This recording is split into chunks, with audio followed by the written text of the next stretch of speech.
Hey everybody, welcome to the Hunting Dog Confidential podcast. I'm the resident gun dog nerd, Craig Koshyk. In this episode, we're going to talk about something really important. Or, not important at all. It really depends on where you're coming from. So welcome to episode 4, The Tale of the Tail. What's the most important part of a hunting dog?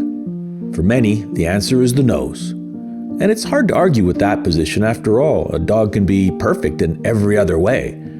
But if it has a poor nose, well, it's more or less useless to a hunter in the field. But what about the other end of the dog? How important is the tail? Obviously, compared to the quality of a dog's nose, it means next to nothing.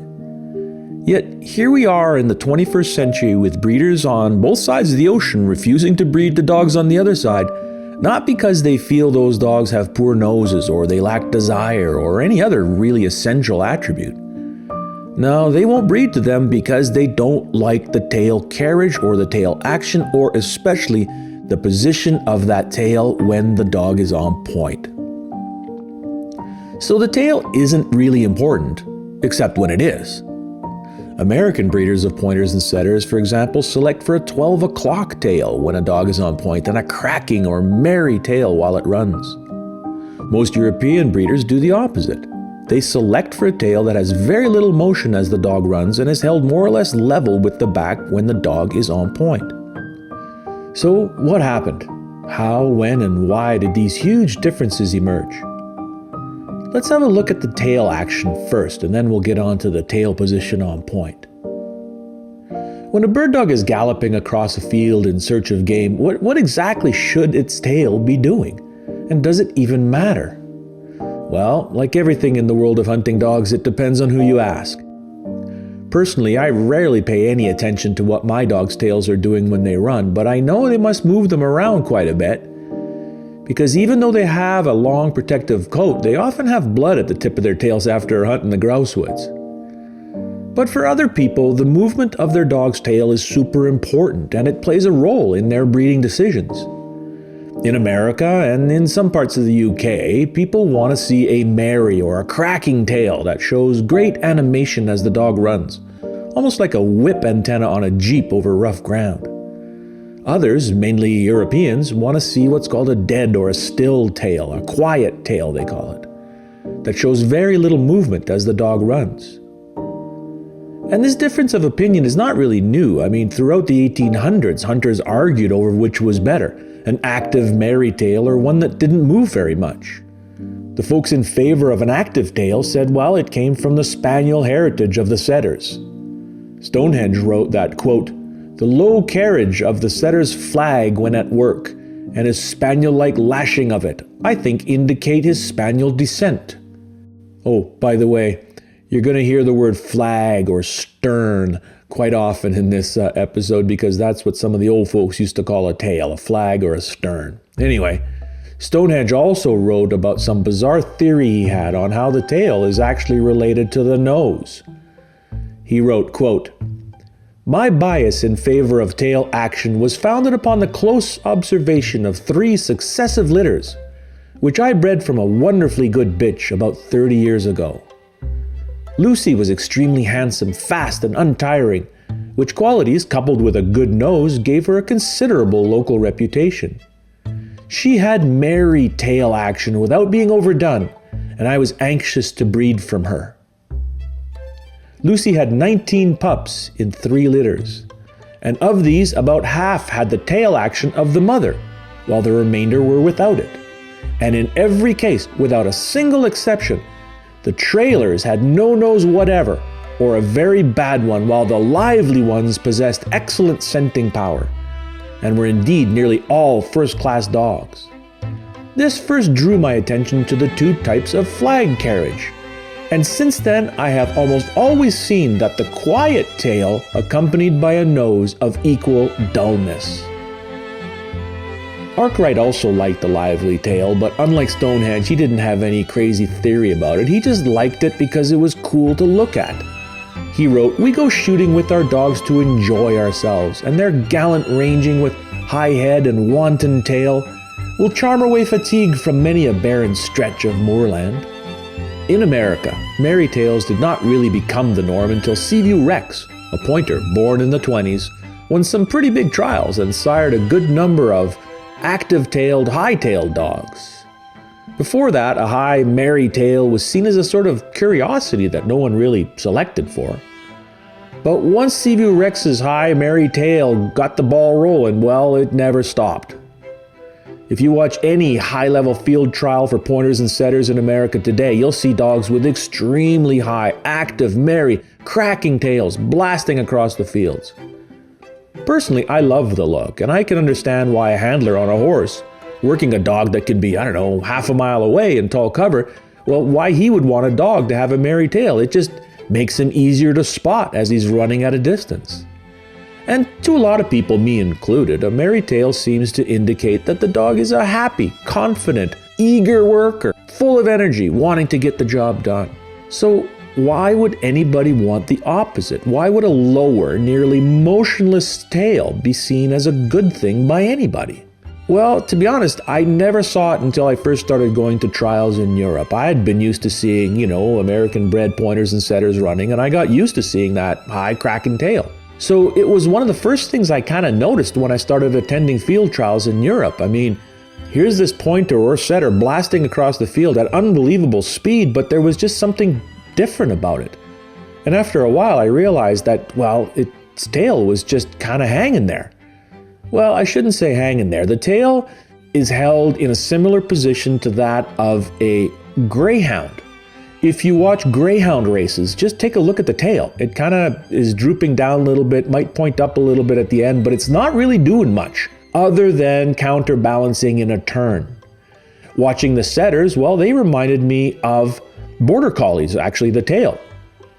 Just go on YouTube and dial in border collie running and have a look at that border collie's tail. Well, it's held more or less level or lower than the back, and it really doesn't move much, even though that border collie is running at a full bore sprint. That's kind of like what the setters' tails are doing in Europe. At first, it was kind of a strange thing to look at, but after a while, not only did I get used to it, I actually understood or came to understand why it was selected for. I remember a couple of times when I was in Italy and in France, just asking judges and handlers and pro trainers, point blank, dudes, what's the deal with the tails? One fellow told me, look, he says, it's just the natural position of any canine. He said, look at any photo of a wolf or any video of a fox or a coyote stalking its prey or running full blast across a field, and you'll notice that that's where the tail is. His point was that the natural position of all canines is basically level with the back or lower, and never, at 12 o'clock while it's waiting to pounce on that rabbit or pausing to pounce on the mouse, i.e. pointing. And I must admit, the guy did have a point. It is the more quote-unquote natural position for a canine. Even felines, even cats, even, there's a lot of animals out there that are going to pounce on their prey, and there's a lot of four-legged animals out there that run. And I can't think of any that run with the tail merry and cracking, or just before they pause on their prey that they pointed at 12 o'clock. But the counter-argument to that would be the following. Dogs, our bird dogs, are not natural beings. They are synthetic creatures. They are man-made. Our dogs sort of look like wild animals, and they share a lot of traits with them, and we've honed and enhanced some of those traits and eliminated others. But they really are not natural creatures. We have molded them and shaped them to suit our tastes. And that's really what it comes down to in that regard.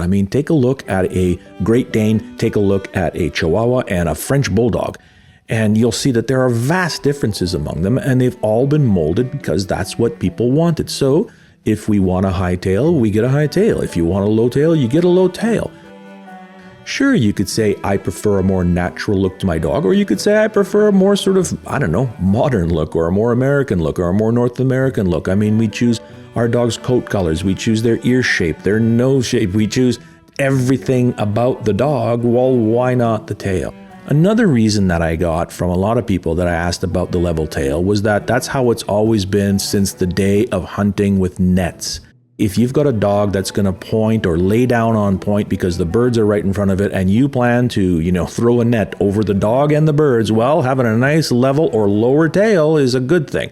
Having a big old 12 o'clock flagpole up there would probably hinder the process. So it's an old-fashioned trait that they've simply kept with their modern dogs. It's something they like, it's something that they remember from, the old days, as it were, and something they just prefer to keep. But then again, how many people around the world hunt with nets nowadays? Not many. There are a few, yes. I've even interviewed people in Pakistan, for example. And in that region of the world, they still use pointers and setters, and they use them to hunt quail, migratory quail, with a net. And for them, for sure, that lower tail or even a dog that lays down on point, that's great because you throw the net over them and the birds, you gather up the birds, you go home for a cookout. But in many regions of the world, people just don't hunt with nets simply because it went out of use, people stopped doing it, and in a lot of places, it's actually illegal to do. So there again, we've got a reason that the tail is level, but then again, it doesn't have to be. It's just basically tradition or it's something from the past. And finally, one of the more convincing arguments I heard, especially when it's concerning the movement of the tail while a dog is running, is based on the fact that in European trials, judges and handlers and trainers, they don't want to see their dog gallop. They want to see it sprint. They want to see a dog that is running in top gear, like its ass is on fire. And in order to do that, the dog really can't be putting a lot of energy or any energy really back into its tail to hold it up or to crack it or to be merry. That's the thinking anyway. And to their eye, it is simply not aesthetically pleasing. They want to see their dogs run kind of like greyhounds. I mean, go to YouTube and dial up any kind of greyhound race you want, or any sight hound as a matter of fact, and you will see that their tails are very similar to the tails of pointers and to a certain extent setters in European field trials. They kind of hang off the back. They might point up slightly at the end, but basically they're there maybe oscillating somewhat up and down and certainly helping in a turn or a curve in the course or when the dog is changing directions. But other than that, they're not really doing much. And in fact, I would be curious to see what would happen to an American-bred pointer or setter with a very high crack and merry tail that goes from a gallop into that full-bore sprint. Let's just say that your dog's out there running and it's got the tail, it's cracking, it's doing everything an American-bred pointer or setter is supposed to be doing, and a rabbit pops up right in front of it, and it gives it gives way to temptation, and it just takes it up that extra notch. We all know our dogs have one more notch above their galloping notch. In other words, they have another gear above just gallop. My dogs will be out there covering ground nicely, they're galloping, but I know for a fact that if they're going to be bad boys and chase a rabbit or a deer, there's one more gear that they can shift into. And I think it's at that gear that I don't care where that dog was bred, be it in America or Europe, I think that that tail is going to be affected. Once a dog moves into that extreme ass on fire sprint, the tail will probably be less active simply because it can't be that active, and that somehow the dog's body knows, look, I've got to put all of my energy and everything into running, and let's just forget about the tail for a bit. And that right there is what the Europeans want to see right off the bat. Their dogs don't gallop really, they sprint. And in order to do so, they use their tail in the way that we see them use their tail, and it's been selected for. And beyond selecting within those breeds for a high merry tail or a lower kind of a dead tail, those traits made their way into the breeds by crossing to other breeds. We all know that in the early days, foxhound and greyhound to a certain extent were bred into pointer lines. And pointer and setter lines have been bred to each other over the years as well, in the old world and in the new world. But in the last 100 years, the infusions of blood from other breeds have differed in America and in Europe. In America, there is very strong evidence to indicate that over the last 100 years or so, foxhound or some type of running hound, the July hound or other type of hound, has been bred into some pointer lines. In Europe, there is equally strong evidence to indicate that greyhounds or galgos or other type of, sort of sight hound had been or has been bred into pointer lines over the years. So on one side of the ocean, you're going to end up with dogs that have a more hound-like tail. It's thicker at the root, it's covered with more coarse hair, some would say. But above all, it's held higher while the dog is running, and it's much more animated. On the other side of the ocean, you've got a more greyhound type of a tail. It's thinner, longer, more pointy at the end, just to look at and to hold. But while running, the most important difference emerges. It's basically held like a greyhound's tail. So the bottom line when it comes to tail movement between the population in America and the population in Europe comes down to a difference in what has been added to the breeds since their invention or creation and how they've been selected for over the last couple hundred years. The populations in America and in Europe started with the same main ingredients. They were dogs from the UK. I'm talking pointers and setters here. If we're talking German dogs or French dogs, the same thing applies. Everybody starts with the main ingredients or the main, sort of platform upon which they then build their modern version of those breeds. So in America, we started with dogs from England, we started with dogs from Ireland, and started with dogs from Scotland. Same thing with the Italians, same thing with the French. Everybody started with British dogs from Britain or from Ireland. But from that point on, once they were outside of their homelands, well, not only did they select for different traits that were, for whatever reason, important to them. You're on a horseback, you want to see it from a distance, or you want the dog to be super fast, so you need to select for that sort of type of tail because that's what's going to win trials.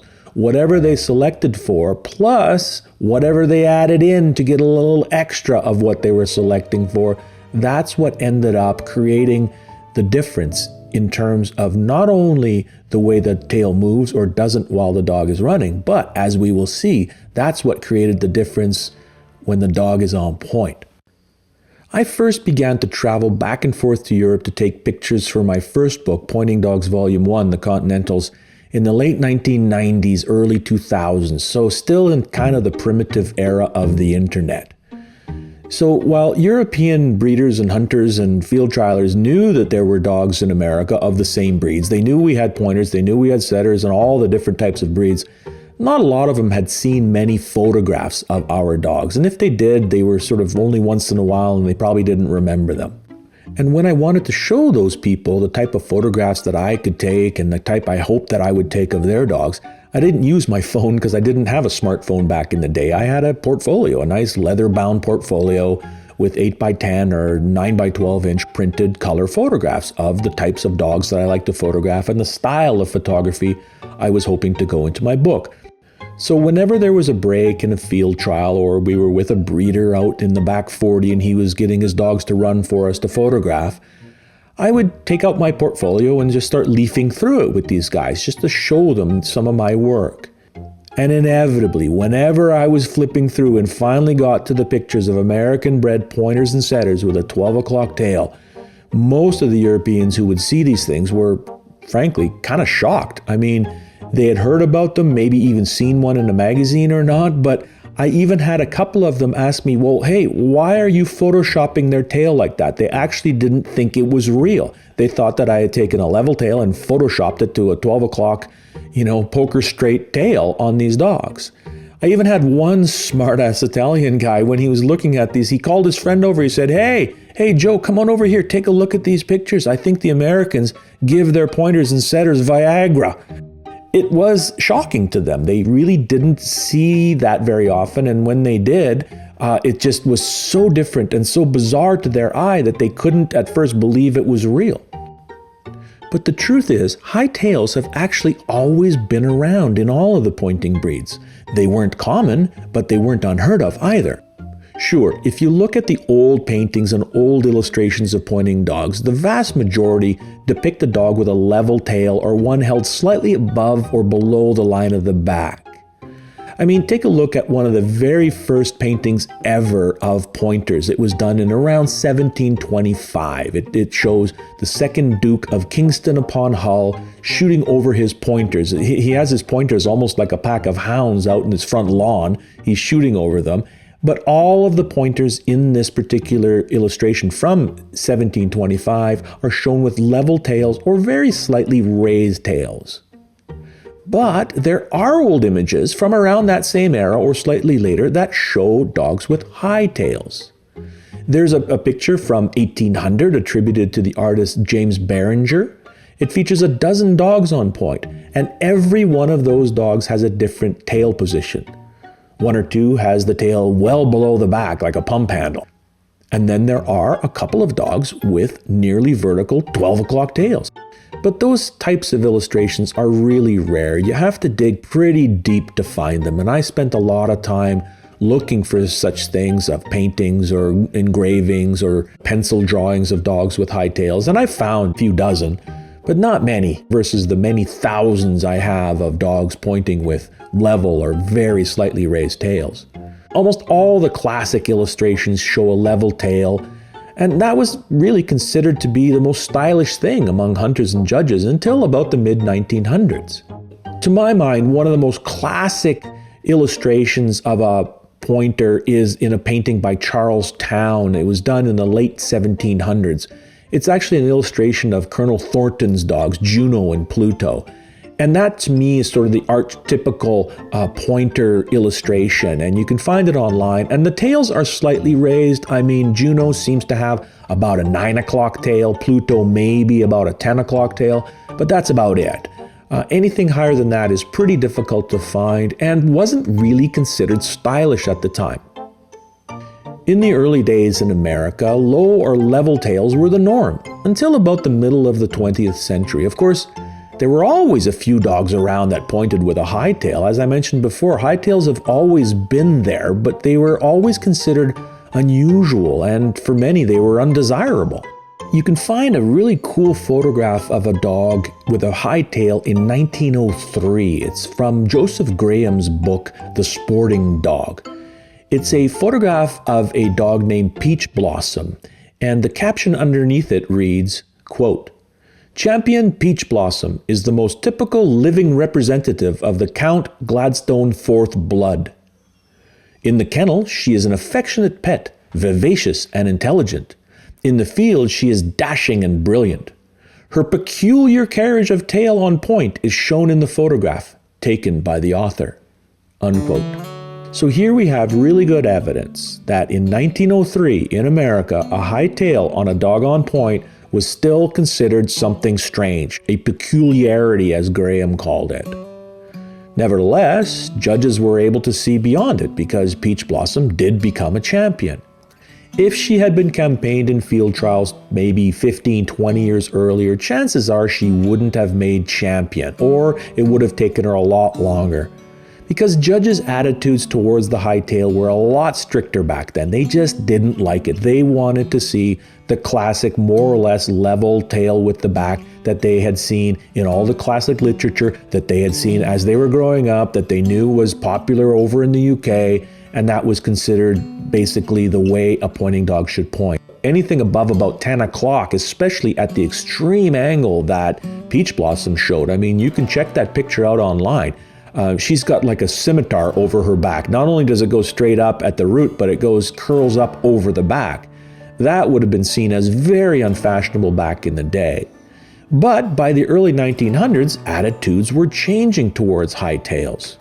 And a lot of that attitude change came thanks to hunters who were realizing that a high tail on point, especially in the grouse woods, especially in the type of cover that we have here in North America, high tall grass prairies and your basic woodcock grouse cover, that high tail was a huge advantage. Here's Joseph Graham writing about the type of cover that most Americans were hunting in at that time. He wrote, quote, "A great deal of quail shooting is done in cover, which makes it difficult to keep a busy dog in sight. Judging from my own observation, I should say that 4/5 of the work dogs do on quail is in cover of that sort. In Maryland and Virginia, birds are most plentiful in the neighborhood of thickets and brushy places. In the Indian Territory, they are found either near draws and small timbered watercourses, or else not far from the patches of corn which are scattered among the pastures and cotton fields. In Illinois and Missouri, the same general character of shooting presents itself to the sportsman, though the country has a greater area of regular cultivation." Unquote. So what could a hunter do to make a dog easier to find? Well, The first most obvious solution was to breed for dogs with more white in their coats. Graham wrote that, quote, "In the cornfields and thickets, a dog of prevailing white color is much more readily kept in view," unquote. He also suggested that hunters stop selecting and training dogs to drop on point, and described a dog named Sure Shot, whose coat and pointing style were problematic in field trials.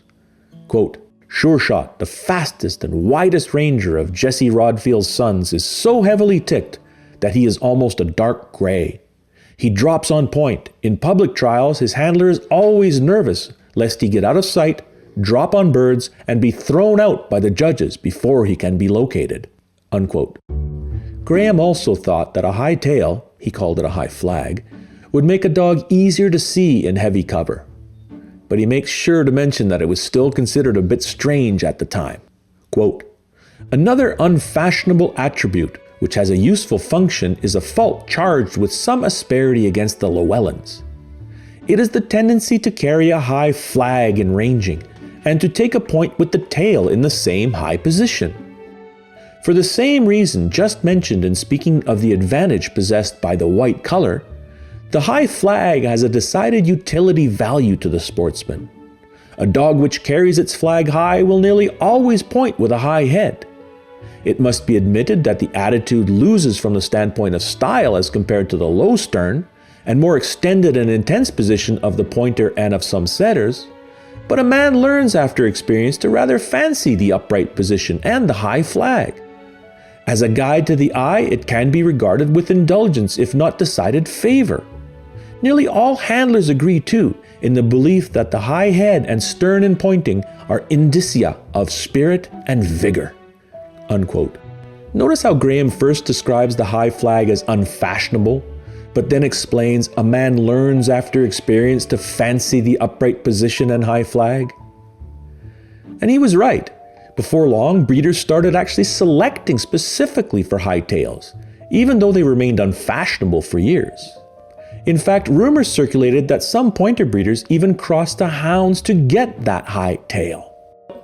Then, in the 20s and 30s, several high-tailed dogs began to win trials, despite the fact that most judges still preferred a lower tail. One of the best sources of information we have from that era is a book called Bird Dogs and Field Trials by Jack Harper, who was a really well-known field trialer and handler back in the day. And he describes a conversation with another well-known handler, a man much older than Harper at the time, a man who had been in the game for decades, had been in the game since the late 1890s. His name is Mac Pritchett, and Harper describes a conversation he had with old Mac one day about the style of the dogs running in the 30s compared to the dogs running decades before, in the late 1800s. Harper asked him if the dogs running then were more stylish and had higher tails on point compared to dogs back in Mac's day. And Pritchard told him that yes, indeed, higher tails had become more fashionable in the 1930s. And, quote, "Dog owners would always try to get the highest possible point for taking pictures. But before, level tails were more in fashion, especially at the National, where Mr. Ames presided.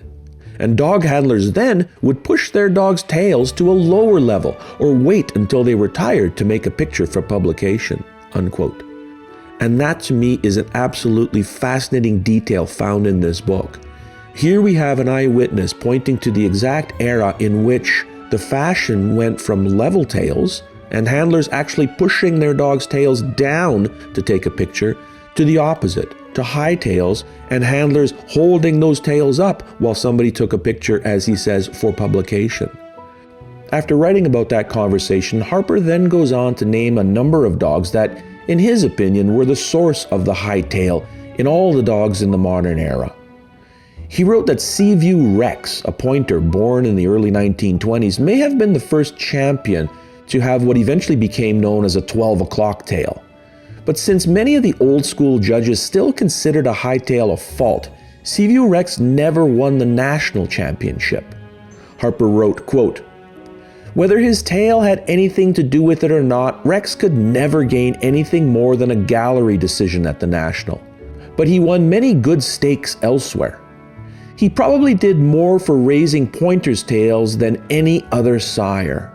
I doubt if he had any foxhound blood in him other than from the original cross where, according to historians, the English pointer was produced by crossing foxhounds with the old Spanish pointers. And Eugene M. probably did more for raising setters' tails than any other sire." Unquote. There are two things that jump out to me in that particular passage from Harper's book.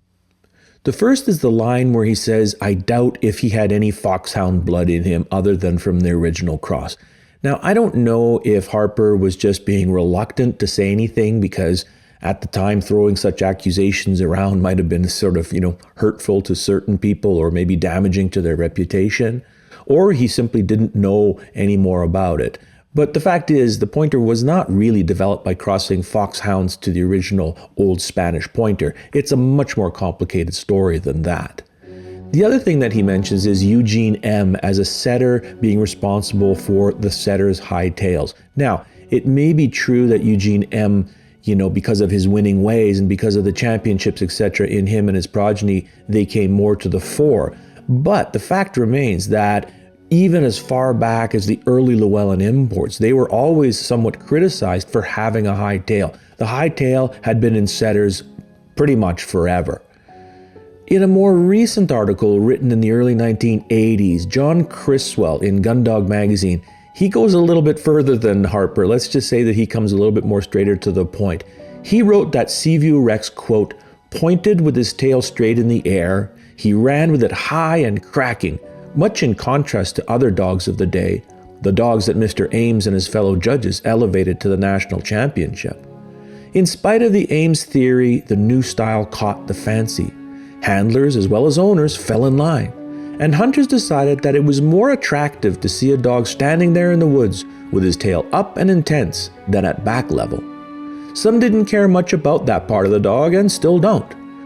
As field trials divided into all age and shooting dogs, and there were more and more of both, loft of the tail has become an easy way for some judges to distinguish what they like and what they don't. It's easy and obvious. But how did so many get so high so soon when the pointer was really a level-tailed dog? There have been reports in the American field that Seaview Rex was from a dam that was at that time unregistered, and stories abound about the introduction of the hound to raise the tail in this line of pointers or that. It is obvious from the high, curving carriage that the stories have foundation in fact. Was it on the East Coast or was it in plantation country of Georgia and Alabama? There's no documentation as to where and when, just the obvious change that it did happen." Unquote. Personally, I agree with Mr. Criswell and believe that an infusion of hound blood in America in the early 1900s probably did play a role in raising the pointer's tail. But it is quite possible that the trait also came from crosses to setters, where high tails were already seen in some dogs that were winning championships. In any case, by the 1950s and 60s, high tails in pointers and setters had become a must-have, especially at the highest levels of field trial competition in America. They were so important that when Ned Legrand and his partners put their mind to breeding competitive red Irish setters, they soon realized that they needed more than just a similar range or speed or desire as those top-notch pointers and setters on the circuit. No, they knew that if they really wanted to win, they would need red setters with a 12 o'clock tail. And since it was very rare in that breed at the time, they knew in order to get it, especially quickly, they would have to cross to high-tailed English setters. Legrand wrote, quote, "During the late 40s and early 50s, when I used to spend a lot of time, especially nights, hanging around Rusty Baynard's gasoline station, the red setter was then a pretty common bird dog.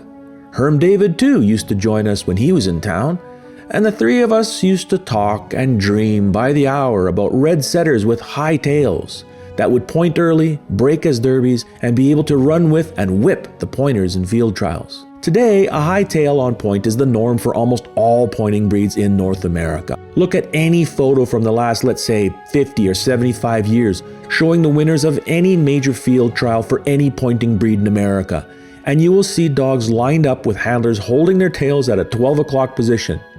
I asked field trialer and writer Craig Doherty about why high tails came to be so popular in field trials, and he wrote, quote, "I can almost guarantee you what happened.